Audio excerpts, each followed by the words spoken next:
নমস্কার, আমি অপুর সংসারে সকলকে স্বাগত জানাই। আশা করি সকলে ভালো আছেন। আজকে দারুণ একটা টেস্টি এবং হেলদি টিফিন রেসিপি সকলের সাথে শেয়ার করব। সবথেকে বড় কথা, এটা ভীষণ কম সময় হয়ে যাবে। হাতে মাত্র 10টা মিনিট থাকলেই এই রেসিপিটা কিন্তু চটপট বানিয়ে ফেলতে পারেন। মাত্র 3 পিস ব্রেড দিয়ে টিফিনটা বানাবো। বাচ্চাদের স্কুলের টিফিনে কিংবা অফিসে অথবা সকালে জলখাবারেও চটপট বানিয়ে এটা খেতে পারেন। 3 পিস ব্রেড আমি ছুরি দিয়ে 4 টুকরো করে কেটে নিলাম। হাতে যেদিন অল্প সময় থাকবে সেদিন এটা একবার বানিয়ে দেখতে পারেন। ব্রেডগুলোকে 4 টুকরো করে নিয়েছি। এবার প্যানের মধ্যে সামান্য একটু বাটার দিয়ে ব্রেডগুলোকে একটু ভেজে নেব। বাটার যদি না থাকে তাহলে একটু ঘি দিয়ে অথবা সাদা তেল দিয়েও ভেজে নিতে পারেন, তবে বাটার বা ঘি দিলে ভীষণ টেস্টি হবে খেতে। আমি 1 চামচ বাটার দিয়ে ব্রেডগুলোকে একটু হালকা করে ভেজে নিচ্ছি। এক পিঠ লাল হয়ে গেলে আর এক পিঠ উল্টে দেব। মিনিট 2-এর মধ্যেই কিন্তু এই ব্রেডগুলো সব ভাজা হয়ে যাবে। এটা ঠিক ভাজাও বলবো না, হালকা একটু সেঁকে নেওয়া বলবো। ওই 1 চামচ বাটারেই আমি এপিঠ ওপিঠ একটু লালচে করে তুলে নিলাম।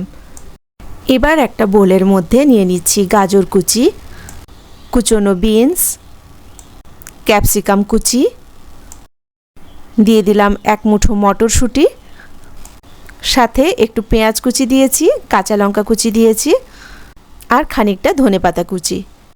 পরিমাণ মতো লবণ দিয়ে দিলাম। মশলার মধ্যে জিরে, মৌরি আর গোলমরিচ একসাথে ভেজে গুঁড়ো করে রাখা আছে, ওটাই দিয়ে দিলাম 1/2 চামচ। এগুলো একসাথে একটু ভালো করে মেখে নেব। এখন শীতকালে প্রচুর সবজি হাতের কাছে থাকে। আমার হাতের কাছে যে সবজিগুলো ছিল সেগুলো দিয়েছি। আরও যদি কিছু সবজি অ্যাড করতে চান তাহলে এখানে অ্যাড করতে পারেন। এখানে যাই সবজি অ্যাড করে না কেন এটা এতটাই টেস্টি হয় যে বাচ্চারা কোনো কথা না বলেই চটপট খেয়ে নেবে। এবার সাথে 2টো ডিম দিয়ে দিলাম। একসাথে এগুলো ভালো করে মেখে নেব। ডিমটা এখানটায় সবজি অনুযায়ী দেবেন। যদি সবজির পরিমাণটা একটু বেশি থাকে সেক্ষেত্রে 2টোর জায়গায় 3টে ডিম দিলেও ভালো হবে। এবার ডিমের সাথে সবজিগুলো ভালো করে মাখিয়ে নেব। এটা এতটাই টেস্টি হয় খেতে, এক কথায় এটাকে চটজলদি মুখরোচক টিফিনও বলতে পারেন। ডিম, সবজি, মশলা সব একসাথে ভালো করে মাখিয়ে নিয়েছি। এবার গ্যাসে একটা প্যান বসিয়ে দিলাম। অল্প করে সর্ষের তেল দিয়ে দিচ্ছি। ডিমের যে ব্যাটারটা রেডি করেছিলাম, প্রথমে হাফটা ব্যাটার দেবো আর হাফটা ব্যাটার রাখবো। হাফ ব্যাটার দিয়ে, যেহেতু সবজি আছে তাই চামচ দিয়ে এইভাবে একটু টেনে টেনে পুরো প্যানটাকে সাজিয়ে দিতে হবে। সবজিগুলো একটা ছোট্ট চামচ দিয়ে আমি চারিদিকে ছড়িয়ে দিয়েছি।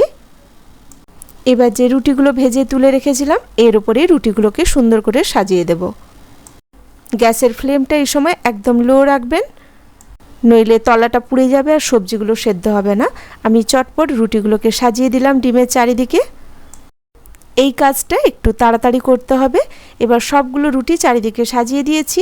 বাকি যে হাফ ব্যাটার ছিল ওই ব্যাটারটা এবার এর উপরে ঢেলে দেব। ব্যাটারটা এমনভাবে ঢালতে হবে যেন সবগুলো রুটি কভার করে। একটা ছোট চামচ দিয়ে চারিদিকে একটু এইভাবে সাজিয়ে দেব। যে রুটিগুলোতে লাগেনি সবজিগুলোকে এইভাবে টেনে টেনে চারিদিকে সুন্দর করে সবগুলো রুটির উপরে কভার করে দেব। গ্যাসের ফ্লেমটা কিন্তু একদম লো থাকবে। ঢাকনা দিয়ে দেব মিনিট খানেকের জন্যে। সবজিগুলো একদম যেহেতু ঝিরিঝিরি করে কাটা আছে তাই 1 থেকে 1.5 মিনিটের মধ্যেই সবজিগুলো কিন্তু অনেকটাই সেদ্ধ হয়ে যাবে। নিচের দিকটা খুব সুন্দর করে হয়ে গেছে। এবার এটা সাবধানে একটু উল্টে নিতে হবে। তার জন্য একটা প্লেট চাপিয়ে এইভাবে প্যানটাকে উল্টে দেব প্লেটের ওপরে। এবার প্লেট থেকে সাবধানে আবার ওটা প্যানের মধ্যে দিয়ে দেব। যেটা ওপরে ছিল সেটা এখন তলার দিকটায় দিয়ে আবার ঢাকনা দিয়ে দিলাম। বেশিক্ষণ নয়, আবার মিনিট খানেকের জন্য ঢাকনা দিয়ে তুলে নেব। টিফিনটা একদম রেডি হয়ে গেছে। হয়তো সাধারণ, কিন্তু খেতে অসাধারণ। এত চটপট এরম একটা মুখরোচক টিফিন হাতের কাছে থাকলে আর কিছুই লাগবে না। গরম গরম এটা সসের সাথে দুর্দান্ত লাগে।